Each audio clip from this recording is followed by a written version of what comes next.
اللہ اللہ اللہ اللہ اللہ اللہ اللہ اللہ الحمدللہ رب العالمین والصلاة والسلام علی حبیبہ محمد وآلہ وصحبہ اجمعین۔ اعوذ باللہ من الشیطان الرجیم، بسم اللہ الرحمن الرحیم۔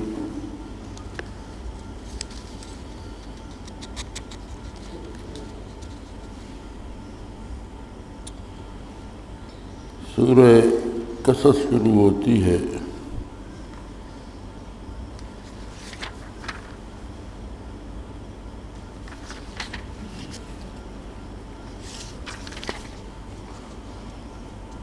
قوله تعالی ونريد أن نمن على الذين نستضعفوا في الأرض ونجعلهم أئمة۔ ہم کو یہ منظور تھا کہ جن لوگوں کو زمین میں زور گھٹایا جا رہا ہے ان پر احسان کریں اور ان کو پیشوا بنا دیں۔ اس میں اس پر دلالت ہے کہ زوال کبر میں موانع فضل الہی کا، جس کی افضل افراد امامت فی الدین ارتفاع ہے، چنانچہ استضعفوا کے بعد وَنَجْعَلَهُمْ أَئِمَّةً فرمایا۔ آیہ کریمہ ہے کہ جو لوگ کمزور تھے ہم نے چاہا کہ ان پر احسان کریں اور انہیں پیشوا بنا دیں، تو اس میں فرماتے ہیں اس میں دلالت اس بات پر ہے کہ بڑائی آدمی سے تب جاتی رہتی ہے جب وہ اللہ کی فضل، اللہ کی مہربانی سے محروم ہوتا ہے، اور امامت یا قیادت کی سب سے افضل شکل جو ہے وہ ہے امامت فی الدین، کہ دین کا پیشوا بنا دیا جائے۔ دنیاوی حکومتیں تو بدکاروں کے پاس بھی ہوتی ہیں، تو اللہ کا کرم ہو تو دینی قیادت نصیب ہوتی ہے۔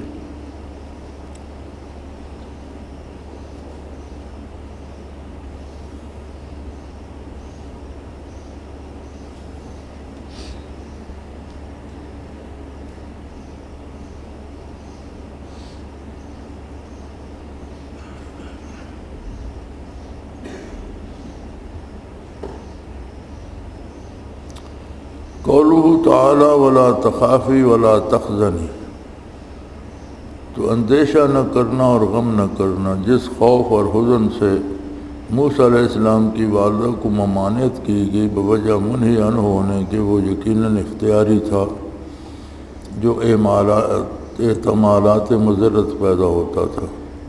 بعض اوقات اس عقلی اختیاری میں طبی غیر اختیاری ہونے کا شبہ ہو جاتا ہے، اس صورت میں اس سے بچنے کا اہتمام نہ کرتی، اس لیے ان کو ممانعت کی گئی۔ اس سے ثابت ہوا کہ عقلی اختیاری کبھی غیر طبی اختیاری کے ساتھ مشتبہ ہو جاتا ہے، اور سالکین کو یہ امر بکثرت پیش آتا ہے، کبھی اس کا عکس بھی ہوتا ہے۔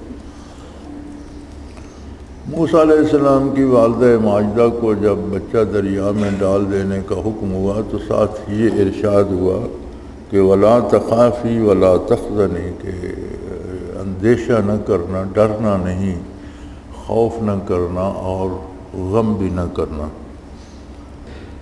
تو فرماتے ہیں جس سے منع کیا گیا اس کا مطلب ہے کہ وہ خوف، اندیشہ اور غم اختیاری تھا۔ کچھ چیزیں بندہ بے بس ہوتا ہے اس میں، لیکن کچھ عقلاً سوچ کر بھی ڈر جاتا ہے، یا سوچ کر بھی اسے افسوس ہوتا ہے، جیسے انہیں بچے کو دریا میں ڈالنے سے ڈر بھی لگنا چاہیے تھا اور افسوس بھی۔ تو فرمایا کہ جب اللہ کا حکم ہے تو پھر اللہ کے سپرد کرو، پھر ڈر اور خوف کرنے کی کیا ضرورت ہے؟ جب ارشاد باری کے مطابق ہے تو فرماتے ہیں یہ چیزیں سالکین کو اکثر پیش آتی ہیں کہ وہ ڈر یا خوف اختیاری ہوتا ہے، لیکن وہ سمجھتے ہیں کہ یہ غیر اختیاری ہے، میرے بس میں نہیں ہے، تو اس سے بچنے کا اہتمام نہیں کرتے۔ اللہ کے حکم کی تعمیل میں ڈر یا افسوس سے عقلاً اور اختیاراً جتنا ہے بچنا چاہیے، اور پوری دل جمی سے اطاعت الہی کرنی چاہیے، چونکہ نتائج اللہ کریم کے دست قدرت میں ہیں، اور مومن کو دو میں سے ایک بہتری خواہ مخواہ نصیب ہوتی ہے، یا فاتح ہوتا ہے یا شہید ہو جاتا ہے، اس کا نقصان نہیں ہوتا اگر وہ اللہ کے حکم کی اطاعت کر رہا ہے۔ قولہ تعالی وقالت امرأۃ فرعون قرۃ عین لی ولک، اور فرعون کی بیوی نے کہا کہ یہ میری اور تیری آنکھوں کی ٹھنڈک ہے۔ اس قول کا سبب محض حب طبع پر تھا، یعنی جب موسیٰ علیہ السلام کو فرعونیوں نے دریا سے نکالا تو معصوم بچہ تھا، فرعون نے کہا کہ اسے بھی قتل کرا دیا جائے، کسی اسرائیلی نے پھینکا ہوگا، تو چونکہ لڑکے قتل کرائے جا رہے تھے بنی اسرائیل کے، تو اس کی بیوی جو تھیں انہوں نے کہا کہ اسے قتل نہ کرو، یہ میری اور آپ کی آنکھوں کی ٹھنڈک ہوگا۔ تو فرماتے اس کا سبب محض حب طبعی تھا کہ وہ خاتون تھی، معصوم بچہ دیکھ کر طبعی طور پر انہیں پیار آیا، وہ نہیں جانتی تھی کہ یہ نبی ہوگا، یہ رسول ہوگا، یا یہ انقلاب لائے گا، یا فرعون کو تباہ کرے گا، یہ انہیں علم نہیں تھا۔ محض طبعی طور پر جو خواتین کو چھوٹے بچوں سے ہوتی ہے اس محبت کے سبب انہوں نے کہہ دیا۔ تو فرعون اور اس کی قوم گمراہ رہی، لیکن اس خاتون کو اللہ نے ایمان عطا کر دیا، اور انہوں نے موسیٰ علیہ السلام کے ساتھ ہجرت بھی کی۔ تو فرماتے ہیں جب اللہ نے ان کو ہدایت فرما دی تو اس سے ثابت ہوا کہ اہل اللہ کی محبت اگرچہ طبعی ہو، ایمان اور ہدایت میں نافع ہوتی ہے۔ فرماتے اس سے یہ ثابت ہوا کہ اللہ کے نیک بندوں سے محبت اگرچہ طبعی ہو، کوئی رشتہ داری ہو ان سے یا کوئی دوستی کا تعلق ہو، یہ طبعی محبت بھی ہو تو وہ بھی ایمان اور ہدایت کے معاملے میں نفع دے جاتی ہے، اس سے بھی ایمان نصیب ہوتا ہے، ہدایت نصیب ہوتی ہے۔ قولہ تعالی وَأَصْبَحَ فُؤَادُ أُمِّ مُوسَىٰ فَارِغًا، موسیٰ علیہ السلام کی والدہ کا دل بے قرار ہو گیا۔ بعض مفسرین نے یہ تفسیر کی ہے خالیاً عن الصبر، یعنی فارغہ سے مراد یہ ہے کہ ان کا صبر کا دامن ہاتھ سے چھوٹ گیا، بے قرار ہو گئی۔ تو اس قول سے اس تفسیر کی تائید ہوتی ہے کہ ان قعدت لتبدی بہ لولا ان ربطنا علی قلبہا، تو اس کا مفہوم، اس آیت کا مفہوم یہ ہے کہ ان قریب تھا کہ وہ بتا دیتی لوگوں کو، شور کر دیتی، اگر اللہ کریم فرماتے ہم ان کے قلب سے ربط نہ کرتے۔ تو والدہ موسیٰ علیہ السلام کا یہ تردد باوجود اس وعدہ الہیہ کہ انا رعاتہ الیک، اس پر دال ہے کہ کامل میں بھی کبھی امور طبیعہ عود کرتے ہیں، تو اس پر اس کو مغموم نہ ہونا چاہیے۔ فرمایا اس میں یہ دلیل ہے کہ بہت بڑا کوئی کامل ولی اللہ ہو، اعلیٰ مراقبات، اعلیٰ رکھتا ہو، تو اس میں بھی کبھی کبھی فطری امور جو ہیں، انسانی اندیشے، انسانی ڈر، انسانی خوف اور بہت سی چیزیں، بچوں کی محبت، گھر کی محبت، فطری جو چیزیں ہیں وہ کبھی کبھی اس کے حال پہ غالب آ جاتی ہیں، تو اس سے غم نہیں کرنا چاہیے کہ انسان بالآخر انسان ہے اور وہ جذبات سے خالی نہیں ہو سکتا۔ قولہ تعالی لولا ان ربطنا علی قلبہا، اگر ہم ان کے دل کو اس غرض سے مضبوط نہ کیے رہیں، اس پر دال ہے کہ تکمیل اخلاق میں قوت بشری کافی نہیں بلکہ مدار اس کا تائید الہی پر ہے۔ اللہ نے فرمایا کہ اگر ہم ان کے دل کو ہم مضبوط نہ کیے رکھتے، اس سے رابطہ نہ کرتے، لولا ربطنا علی قلبہا، اگر ان کے قلب سے رابطہ نہ کرتے تو شاید وہ لوگوں کو بات بتا دیتی۔ تو اس میں فرماتے ہیں کہ تکمیل اخلاق اور نیکی اور بھلائی کے کرنے میں صرف قوت بشریہ کافی نہیں، اسے تائید الہی چاہیے۔ اور جو شخص خلوص نیت سے نیکی کا ارادہ کرتا ہے اسے تائید الہی ساتھ نصیب ہو جاتی ہے۔ تو نیکی کی اصل جو ہے محض انسانی طاقت نہیں بلکہ اللہ کا وہ کرم اور وہ تائید ہے جو بندے کا نیکی کا ارادہ کرنے کے سبب اس کے ساتھ شامل حال ہو جاتی ہے۔ تو اس سے یہ بھی ثابت ہوتا ہے کہ کسی کو اپنی نیکی پہ گھمنڈ اور فخر نہیں کرنا چاہیے، کیونکہ وہ سارا فعل اس کا نہیں ہوتا، بتائید الہی ہوتا ہے، اللہ کی دی ہوئی توفیق سے ہوتا ہے۔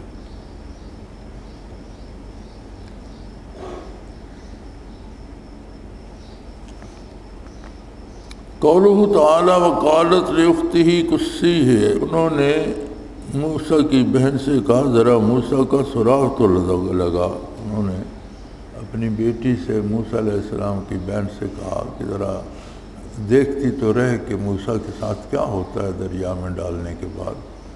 تو فرماتے ہیں اس سے معلوم ہوا کہ تدبیر میں اعتدال منافی توکل نہیں، یعنی انہیں توکل تو بھروسہ تو اللہ پر تھا، لیکن بچی سے کہا کہ ذرا دیکھ کر ہوتا کیا ہے۔ تو فرماتے ہیں کہ جائز شریعت کے اندر رہ کر تدبیر کرنا توکل کے منافی نہیں۔ توکل ہے ہی یہ کہ بندہ اسباب اختیار کرے لیکن بھروسہ اللہ پر کرے، اسباب پر نہ کرے۔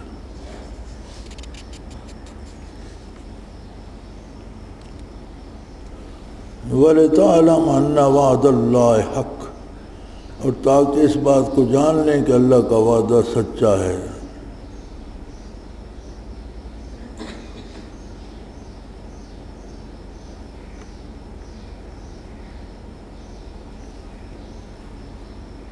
اس علم کا طریق بعض وعدوں کا مشاہدہ اور بعض کا ان مشاہدات پر قیاس کرنا قضا فی الروح۔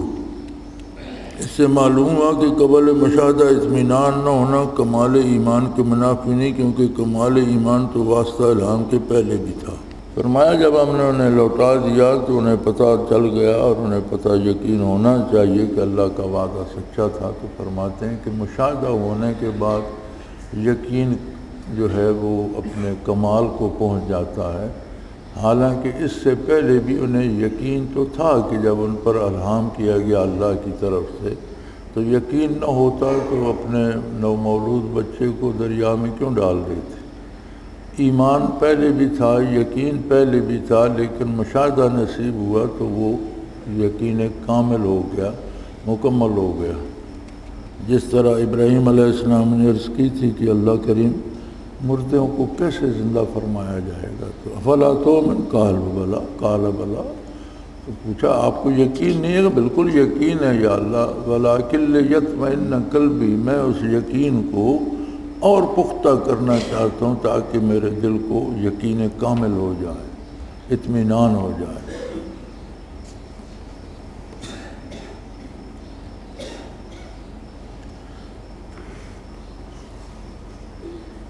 قولہ تعالیٰ قال رب انی ظلمت نفسی فاغفر لی، موسیٰ علیہ السلام نے دعا کی کہ اللہ کریم مجھ سے قصور ہوا ہے اور مجھے معاف فرمایا جائے۔ تو فرماتے ہیں مقتول کو حربی تھا مگر معاہدہ تھا، اور معاہدہ قالن نہ تھا مگر حالن تھا۔ آپ نے قتل کا قصد نہ کیا تھا، محض دفعہ ظلم چاہا، قتل بلا قصد ہوا۔ اس کے بعد آپ کو تأمل ہوا کہ دوسرے طریق سے بھی دفع ظلم ممکن تھا، جو غصہ میں سمجھ نہ آیا، اس لیے استغفار فرمایا، پس سے چند مسئلے ثابت ہوئے۔ فرمایا موسیٰ علیہ السلام سے جو قبطی قتل ہوا تو اس میں کئی باتیں تھیں۔ ایک تو وہ کافر حربی تھا، ایسے کافر جن سے جنگ ہو رہی ہو، تو اس کا قتل اس طرح سے بھی تھا۔ پھر آپ نے قتل کے ارادے سے اسے نہیں مارا بلکہ آپ نے اسے ظلم سے روکنے کے لیے مارا، لیکن اسے چوٹ اتنی سخت لگ گئی کہ وہ مر گیا۔ تو پھر فرماتے ہیں موسیٰ علیہ السلام کو خیال آیا کہ اس کے علاوہ بھی اسے پکڑ کر بھی روکا جا سکتا تھا اور بھی کوئی طریقہ کیا جا سکتا تھا، اس لیے آپ نے استغفار فرمایا، اللہ کریم سے معافی چاہی۔ فرماتے ہیں اس میں کئی مسئلے ثابت ہوئے۔ کاملین سے بعض طبیعات مثل غضب صادر ہو جاتے ہیں، کہ کامل ولی اللہ سے بھی بعض اوقات غصے میں کوئی بات ہو سکتی ہے۔ اگر اللہ کے نبی سے ہو سکتی ہے تو ولی کہاں تک کامل ہوگا؟ حسنات الابرار اور سیئات المقربین۔ حسنات الابرار سیئات المقربین کہتے ہیں نیکوں کی نیکیاں، یعنی جو عمل نیک بندے کے لیے نیکی ہوتا ہے مقربین کے لیے وہ جرم بن جاتا ہے، ان کی شان کے لائق نہیں ہوتا۔ تو فرماتے ہیں کاملین کو دوسروں سے زیادہ خشیت ہوتی ہے، جیسا استغفار سے معلوم ہوا کہ اللہ کے جو کامل بندے ہوتے ہیں وہ دوسروں کی نسبت زیادہ عظمت الہی کا احساس رکھتے ہیں اور زیادہ احتیاط کرتے ہیں۔ قولہ تعالیٰ فلن اکون ظہیرا للمجرمین، سو میں کبھی مجرموں کی مدد نہ کروں گا۔ اس سے معلوم ہوا کہ ظالمین کی معاونت جائز نہیں، اور چونکہ عہدہ حکومت کی دعا کرنا بھی ایک اعانت ہے، اس لیے اہل اللہ ظالم کے لیے ایسی دعا نہیں کرتے۔ اگر شدید ضرورت ہو تو اس میں یہ قید لگا دیتے ہیں کہ اگر خیر ہو، اس میں بھلائی ہو تو اللہ ایسا کرے۔ فرماتے ہیں جو موسیٰ علیہ السلام نے فرمایا کہ میں آئندہ گناہ گاروں اور مجرموں کی مدد نہیں کروں گا، فرماتے ہیں کہ اہل اللہ ظالموں کے لیے یا بدکاروں کے لیے دعا نہیں کرتے کہ وہ اور بدکاری میں نہ بڑھ جائیں، اور اگر کبھی کرنی پڑے تو یہ قید لگا دیتے ہیں کہ اللہ اگر اس میں بھلائی ہے تو ایسا ہو جائے۔ قال لہ موسیٰ انک لغوی مبین فلما ان اراد ان یبطش بالذی هو عدو لہما۔ موسیٰ علیہ السلام اس سے فرمانے لگے کہ تو سری بدراہ ہے۔ جب موسیٰ نے اس پر ہاتھ بڑھایا جو دونوں کا مخالف تھا، اس پر دال ہے کہ کاملین جس طرح عدد پر سیاست کرتے ہیں دوست پر بھی کرتے ہیں، جیسا کہ دونوں کو حال کا مقتضا ہوتا ہے۔ سو آپ کا یہ قول انک لغوی مبین سبتی پر سیاست تھی، اور ارادتاً نبشکپتی پر سیاست تھی۔ غرض اس میں عصبیت قومی نہیں ہوتی، اس میں عدل کامل ہوتا ہے۔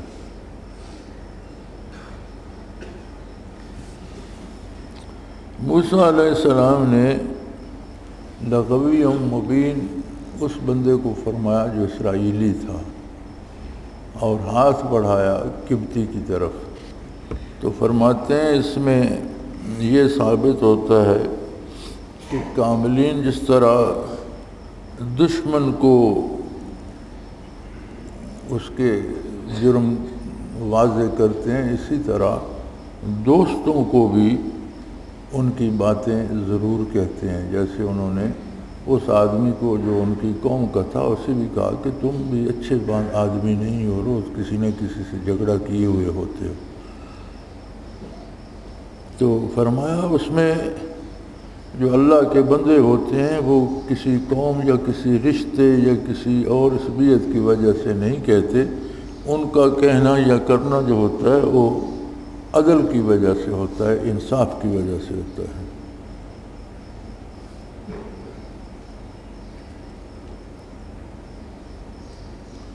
قولہ تعالیٰ فسقا لہما، پس موسیٰ علیہ السلام نے ان کے لیے پانی پلایا، ان کے ریوڑ کو، بچیوں کے ریوڑ کو پانی پلا دیا۔ فرماتے ہیں اس میں دلالت ہے کہ کاملین خدمت خلق سے آر نہیں کرتے، کہ کامل ولی اللہ ہونا دنیا دار کی طرح نہیں کہ جس طرح دنیا کا کوئی امیر آدمی کسی غریب کی بات سننے سے بھی آر کرتا ہے، کسی غریب کے ساتھ بیٹھنے سے بھی آر کرتا ہے، یا کسی غریب کی خدمت کرنے سے آر کرتا ہے۔ تو اللہ کے بندے ایسا نہیں کرتے، دوسروں کا دنیاوی کام بھی کر دیتے ہیں۔ قولہ تعالیٰ فقال رب انی لما انزلت الی من خیر فقیر، پھر دعا کی کہ اے میرے پروردگار جو نعمت بھی آپ مجھ کو دیں میں اس کا حاجت مند ہوں۔ روح میں حدیث مرفوع ہے کہ آپ کو اس روز ایک کف 10 خرما کی احتیاج تھی، یہ تفسیر اس پر دال ہے کہ کاملین کی شان ہر قلیل و کثیر میں اپنی حاجت جس کا حق تعالیٰ کے سامنے ظاہر کرنا ہے وہ متکبر مدعان زود کی طرح نہیں ہوتی کہ وقت تعالیٰ کی نعمتوں سے استغنا بلکہ نفرت ظاہر کیا کرتے ہیں۔ فرماتے ہیں حدیث مرفوع میں ہے، روح المعانی صاحب روح المعانی نے نقل کیا ہے کہ انہیں ایک مٹھی بھر کھجوریں چاہیے تھی صرف، خالی پیٹ سے، اور ان بچیوں کے ریوڑ کو پانی پلا دیا اور سائے میں جا کر بیٹھے اور دعا کی، رب انی لما انزلت الی من خیر فقیر، کہ اے اللہ جو مہربانی بھی تو فرمائے، جو بھلائی بھی مجھے عطا کرے، میں اس وقت بہت محتاج ہوں۔ اور انہیں چاہیے تھی ایک مٹھی کھجوریں جو اس وقت کا کھانا بن جائے۔ تو فرماتے ہیں یہ تفسیر اس پر دلالت کرتی ہے کہ کاملین کی شان ہر قلیل و کثیر میں اپنی حاجت حق تعالیٰ کے سامنے ظاہر کرنا ہے، کہ کامل جو ہوتے ہیں وہ ہر چیز کے لیے، وہ چھوٹی ہو یا بڑی، اللہ کریم کے سامنے درخواست کرتے ہیں اور اس سے استدعا کرتے ہیں اور اس سے طلب کرتے ہیں۔ اور جو دکھاوے کے دنیا دار، دنیا کمانے کے لیے ولایت کا لباس اوڑھے ہوئے ہوتے ہیں، وہ دنیا کی نعمتوں سے بظاہر نفرت کا اظہار کرتے ہیں، کماتے دنیا ہی رہتے ہیں لیکن بظاہر نفرت ظاہر کیا کرتے ہیں۔ اللہ کی نعمتوں سے اللہ کو کوئی بندہ نفرت ظاہر نہیں کر سکتا۔ اس میں ایک چیز اور بھی ہے جو یہاں لکھی نہیں گئی، انہوں نے دعا فرمائی کہ یا اللہ انی لما انزلت علی من خیر فقیر، کوئی بھلائی بھی مجھے عطا کر دی جائے تو میں بہت محتاج اور ضرورت مند ہوں۔ اگلی آیت میں ہے وجاءت احداہما تمشی علی استحیاء، تو شعیب علیہ السلام کی ان دو بچیوں میں سے ایک بچی ان کے پاس آئی جس کے چلنے میں بھی حیا ٹپک رہی تھی۔ تو موسیٰ علیہ السلام کی دعا کے جواب میں اللہ کریم نے ایک باحیا نیک سیرت خاتون بھیج دی جو نبی کی بیٹی تھی۔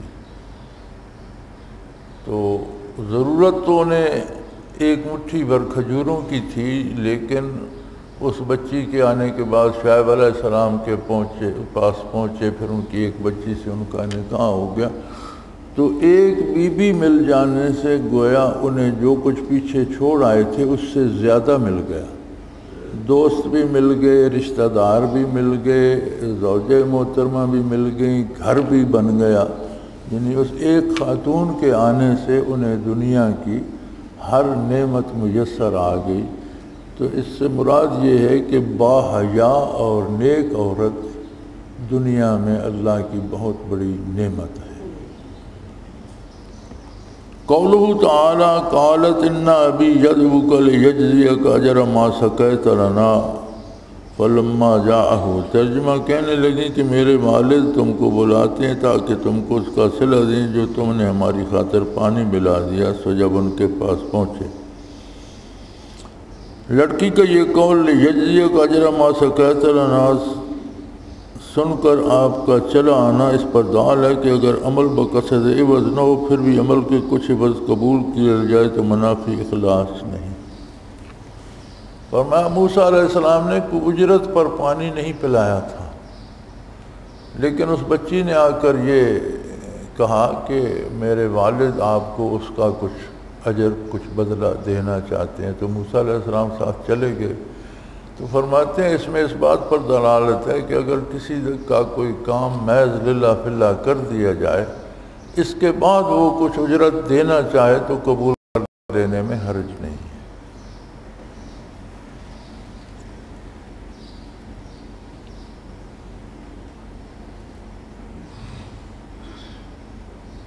قولہ تعالی الا ان تاجرنی ثمانی حجج، اس شرط پر کہ تم 8 سال میری نوکری کرو۔ اس پر دال ہے کہ نوکری یا مزدوری دیگر اسباب معاش منافی توکل نہیں۔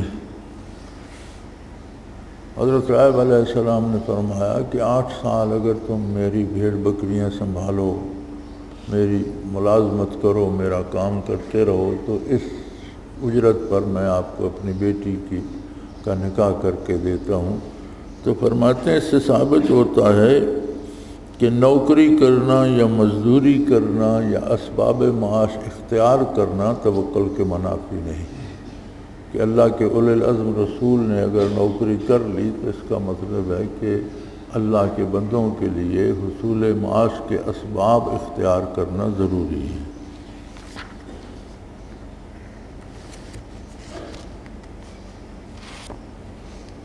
قولہ تعالی وَنَجْعَلُكُمَا سُلْطَانًا، ہم تم دونوں کو ایک خاص شوکت عطا کرتے ہیں۔ اس پر دلالت ہے کہ اہل اللہ کو من جانب اللہ ایک شان ہیبت عطا ہوتی ہے۔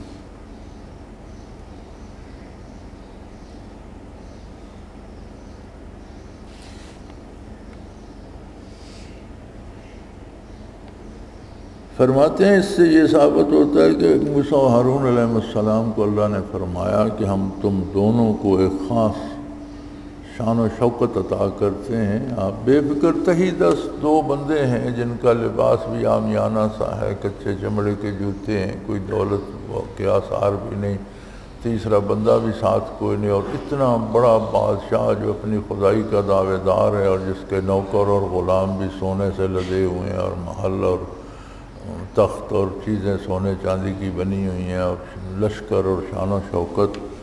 تو فرمایا اس کی شان و شوکت دنیا کے اعتبار سے ہم آپ کو اپنی طرف سے شوکت عطا کرتے ہیں، وہ آپ پر غالب نہیں آئے گا، آپ سے دبے گا، آپ کی شوکت اس سے زیادہ ہوگی۔ تو فرماتے ہیں اس سے ثابت ہوتا ہے کہ اللہ کے بندوں کو اللہ کی طرف سے ایک شان ہیبت عطا ہو جاتی ہے، لوگ خواہ مخواہ ان سے جھجکتے ہیں، احترام کرتے ہیں۔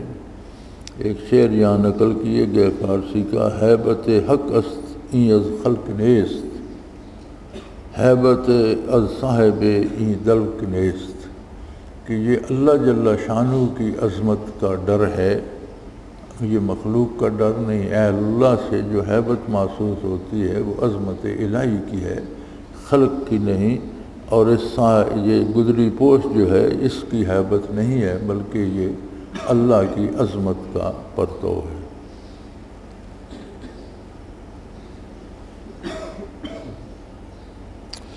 قولہ تعالی بما صبروا ویدرؤون بالحسنۃ السیئۃ، پختی کی وجہ سے اور وہ لوگ نیکی سے بدی کا دفع کرتے ہیں۔ اس میں اہل اللہ کو بعض اخلاق کا دائرہ ہے،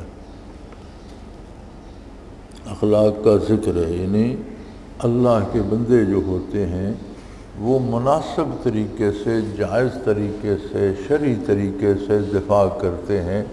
اگلا اگر غلطی کرے یا برائی کرے تو دنیا داری کی طرح جیسے کا تیسا نہیں کرتے، بلکہ اس کا حل یا اس کا دفاع جو کرتے ہیں تو وہ شریعت کے مطابق کرتے ہیں، اور شریعت کے مطابق جو کام کیا جاتا ہے وہ نیکی ہوتا ہے، تو گویا ان سے جو برائی کرتا ہے اس سے وہ نیکی کرتے ہیں۔ یہ قول ویسے تو بڑا مشہور ہے اور عام ہے کہ جو برائی کرتے ہیں ان سے نیکی کی جانی چاہیے، اور برائی کا دفاع نیکی سے کیا جانا چاہیے۔ تو عموماً اس سے یہ سمجھا جاتا ہے کہ کوئی اگر تھپڑ مار دے تو آپ اس کے ہاتھ کو بوس سے دیں، یہ نیکی ہے، ایسا نہیں ہے۔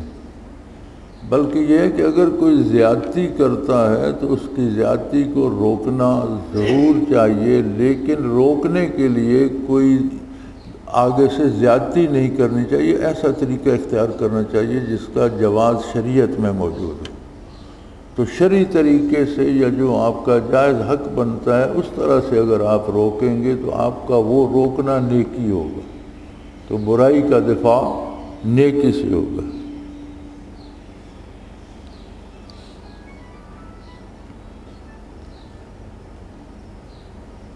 اِنَّكَ لَا تَهْدِي مَنْ أَحْبَبْتَ، آپ جس کو چاہیں ہدایت نہیں کر سکتے۔ یہ واضح بات ہے کہ ہدایت کسی کے اختیار میں نہیں، جیسا کہ بعض جو اللہ کا گمان ہے شیخ کامل جس کو چاہے اپنے تصرف سے واصل اللہ کر دے۔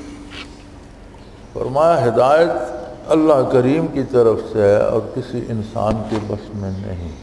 انسان کوشش کر سکتا ہے، تبلیغ کر سکتا ہے، دعا کر سکتا ہے، لیکن عملاً کسی کو نصیب ہو، یہ اللہ وحدہ لا شریک کے دست قدرت میں ہے۔ اور جاہلوں کا جو یہ خیال ہے کہ مرشد کا عمل ہو تو ایک نظر میں واصل اللہ کر دیتا ہے، فرمایا یہ فضول ہے۔ اللہ کریم کی اپنی عطا ہے کہ وہ کسی کو کیا عطا کرتا ہے۔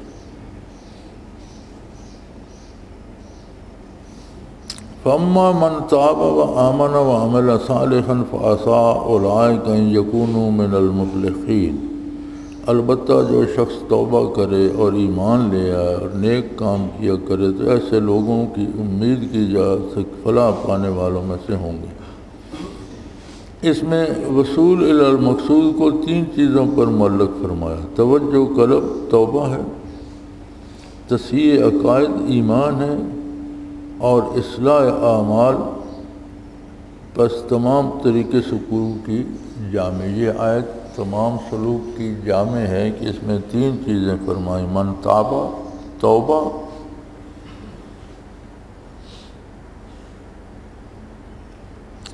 توبہ فرمایا یہ توجہ قلبی ہے کہ دل میں ندامت ہوتی ہے، دل متوجہ الی اللہ ہوتا ہے تو اس کو توبہ کہتے ہیں۔ وآمنہ عقائد درست ہوں، عقائد کو ایمان کہتے ہیں۔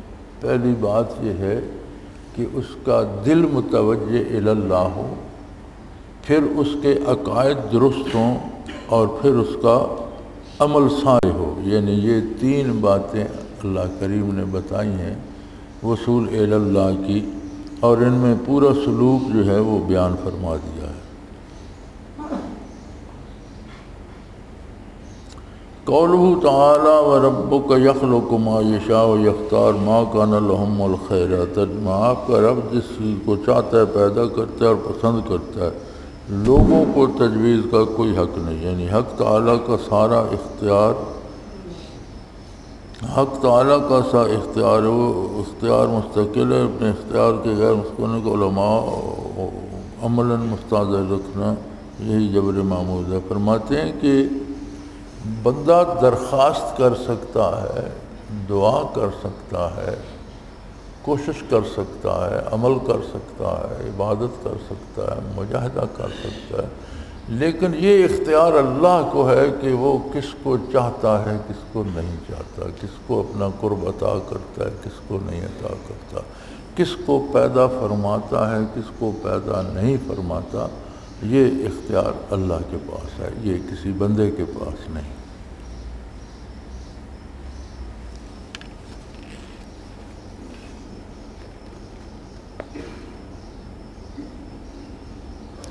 قولہ تعالی لا تفرح، تو اطراء مت، فخر مت کر۔ فرماتے ہیں اس طرح اعمال و واردات کو اپنی طرف منسوب کر کے اس پر خوش ہونا مذموم ہے، اور نعمتوں کو اللہ کی طرف سے منسوب کر کے فرح کرے تو مطلوب ہے۔ یعنی اگر کسی کو کوئی کیفیت، کوئی حال نصیب ہو تو اسے اپنا کمال سمجھ کر فخر کرے تو مارا جائے گا، یہ صحیح نہیں ہے۔ ہاں اسے اللہ کی نعمت سمجھ کر اس پر اللہ کا شکر کرے اور اسے اللہ کا احسان سمجھے تو یہ مقصد ہے، یہ مطلوب ہے، اس پر اسے مزید انعام عطا ہوتا ہے۔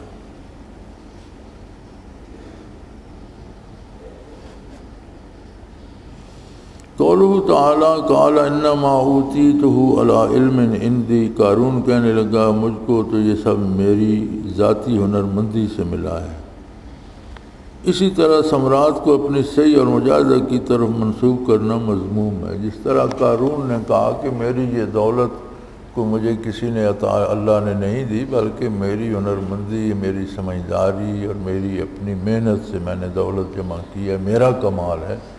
تو فرماتے ہیں اسی طرح کسی کو توفیق عبادت ہو یا توفیق ذکر ہو یا مراقبات مشاہدات ہوں تو اسے اپنی محنت اور اپنی عقل مندی نہ سمجھے، بلکہ جو کچھ بندے کے پاس ہوتا ہے وہ محض اللہ کی عطا ہوتی ہے، اور اس پر زیادہ شکر کرنا واجب ہو جاتا ہے، نہ کہ اس پر اتراتا رہے۔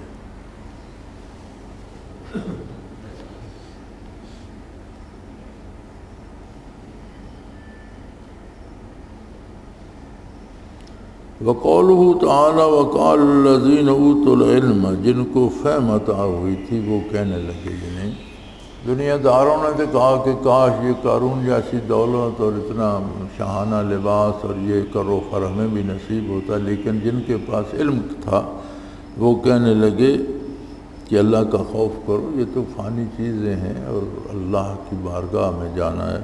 تو حضرت فرماتے ہیں کہ اس سے معلوم ہوا کہ علم وہ ہے جو آخرت پر دلالت کرے۔ ہمارے ہاں ایک بڑی مزے کی بات ہے، میرے ساتھ بھی کئی دفعہ یہ بات ہوئی ہے کہ جو لوگ قادیانی ہو گئے ہیں ان میں بڑے بڑے پڑھے لکھے لوگ، بڑے اعلیٰ عہدوں والے لوگ شامل ہیں۔ بعض لوگوں کو صحابہ کرام کی عظمت پہ اعتراض ہو جاتا ہے اور وہ ان میں بھی بڑے بڑے پڑھے لکھے لوگ شامل ہیں، اور بدعات میں بعض گرفتار ہو جاتے ہیں، بظاہر وہ پی ایچ ڈی اور 3 مضمونوں میں ایم اے کیا ہوتا ہے انہوں نے، بڑے پڑھے لکھے لوگ ہوتے ہیں۔ تو کئی دفعہ لوگ کہتے ہیں یہ اتنے پڑھے لکھے لوگ ادھر کیوں چلے جاتے ہیں؟ اس کا جواب اس آیہ کریمہ میں ہے کہ اللہ کریم فرماتے ہیں جن کے پاس علم تھا انہوں نے فرمایا کہ آخرت کی فکر کرو، یہ دولت دنیا فانی ہے، یہ کوئی چیز نہیں۔ تو حضرت فرماتے ہیں کہ علم سے مراد علم آخرت ہے، دنیا میں جینے کا ڈھنگ علم نہیں ہے، حقیقی علم نہیں ہے، یہ وہ علم ہے جو انسانوں اور جانوروں سب میں ہے۔ جانور بھی جتنا طاقتور ہوتا ہے اپنے رہنے کے لیے اتنی اچھی جگہ بنا لیتا ہے، اپنے بچوں کو اتنی سہولت سے پال ہوتا ہے، جتنا کمزور ہوتا ہے وہ چھپ کر اپنا وقت گزار لیتا ہے۔ تو اگر انسان بھی محض دنیا کمائے، بڑی بلڈنگیں بنا لے، بڑی گاڑیاں رکھ لے، تو یہ علم نہیں ہے، یہ کامیابی نہیں ہے، بلکہ علم وہ ہے جو آخرت کی خبر ہے۔ تو اس لحاظ سے یہ لوگ اہل علم میں شمار نہیں ہوتے۔ فرماتے علم وہ معتبر ہے جس سے دنیا مقصود نہ ہو اور اس میں دلالت آ رہا ہے کہ آخرت مقصود ہو، دنیا مقصود نہ ہو۔ قولہ تعالی ویلکم ثواب اللہ خیر، تمہارا ناس ہو اللہ کے گھر کا ثواب 1000 درجہ بہتر ہے۔ ویلکم کلمہ زجر ہے، اس سے معلوم ہوا کہ نصیحت میں زجر بھی مشروع ہے جبکہ بات واضح اور مخاطب نہ سمجھے۔ ویلکم تمہارا ناس ہو، یہ سختی کرنے کا، زجر کا، جھڑکنے کا کلمہ ہے۔ تو فرماتے ہیں کہ نصیحت میں جب بات واضح اور اگلا نہ سمجھ رہا ہو تو جھڑک دینا، سختی سے کہہ دینا بھی جائز ہے، جبکہ اللہ کی رضا اور مخاطب کی بھلائی کے لیے ہو۔ قولہ تعالی ولا یلقاها الا الصابرون، وہ انہی کو دیا جاتا ہے جو صبر کرنے والے ہیں۔ اس آیت پر دلیل ہے کہ مجاہدہ مطلوب ہے، صبر سے مراد مجاہدہ ہے، محنت ہے، مسلسل کوشش ہے، جد و جہد ہے۔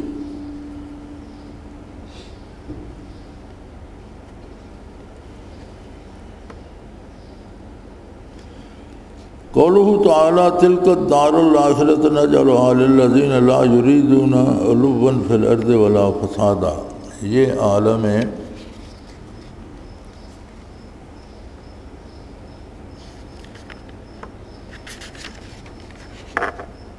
یہ عالم آخرت ہے، ہم انہی لوگوں کے لیے خاص کرتے ہیں جو دنیا میں نہ بڑا بننا چاہتے ہیں نہ فساد کرتے ہیں۔ اس پر دلالت ہے کہ آخرت سے جس طرح عمل معاصی مانے ہے اور فساد سے یہی مراد ہے، اس طرح سے بھی کہ کبر بھی اس سے مانے ہے اور علو سے یہی مراد ہے۔ اس لیے اہل طریق ترک معاصی کا اہتمام ازالہ تکبر کا بھی کرتے ہیں۔ فرمایا اللہ نے فرمایا کہ آخرت ان لوگوں کی ہے جو دنیا میں علو، متکبر نہیں ہونا چاہتے، اپنی بڑائی کے پیچھے نہیں پڑتے، اور فساد ہر گناہ فساد ہے۔ تو دو چیزیں، اللہ کے حکم کے خلاف عمل کرنا اور اپنی بڑائی میں مبتلا ہونا فرمایا۔ صوفی ساری عمر ان دو چیزوں کا تدارک کرتے رہتے ہیں کہ کبھی یہ چیزیں ہم میں پیدا نہ ہوں۔ قولہ تعالی کل شیء ہالک الا وجہہ، سب چیزیں فنا ہونے والی ہیں بجز اس کی ذات کے۔ روح میں ہے کہ بجز وجہ حق یعنی ذات حق کے ہر شے یعنی ہر موجود حالک معدوم ہے۔ مراد یہ کہ کل معدوم ہے کہ اس کا وجود ذاتی نہ ہونے سے ہر وقت قابل عدم ہے، بس وجود مثل لا وجود کے ہے اور وحدت الوجود کا یہی حاصل ہے۔ کل شیء ہالک الا وجہہ، سوائے اللہ کی ذات کے ہر چیز ہلاک ہونے والی مٹنے والی ہے۔ تو فرماتے ہیں اس میں صاحب روح المعانی لکھتے ہیں کہ اس میں اس بات پر دلالت ہے کہ جتنے وجود اللہ کے علاوہ ہیں وہ سب کسی بھی لمحے مٹ سکتے ہیں، فنا ہو سکتے ہیں، یعنی ان کا ہونا نہ ہونے کے برابر ہے۔ اللہ نے قائم رکھے ہوئے ہیں، لیکن کسی بھی لمحے ساری کائنات کو مٹا دیا جائے تو ساری مٹ سکتی ہے، کسی کا وجود مستقل نہیں۔ تو اس سے مسئلہ وحدت الوجود نکالا گیا، اور یہ اس کی اصل ہے کہ وحدت الوجود سے مراد یہ ہے کہ ایک ہی وجود ہے، باقی جو نظر آتے ہیں ان کا ہونا نہ ہونا برابر ہے، ان کی کوئی مستقل ذاتی حیثیت نہیں ہے۔ اللہ کے قائم رکھنے سے قائم ہے، جب وہ مٹا دے گا تو مٹ جائیں گے۔ لیکن وہ مسئلہ تو صحیح تھا، مگر یار لوگوں نے پھر اس کا الٹ مطلب لے لیا کہ ہر چیز ہی اللہ ہے، وہ بالکل ہی الٹ ہو گیا نا۔ تو پھر حضرت مجدد رحمۃ اللہ علیہ نے وحدت الشہود کا فلسفہ دیا۔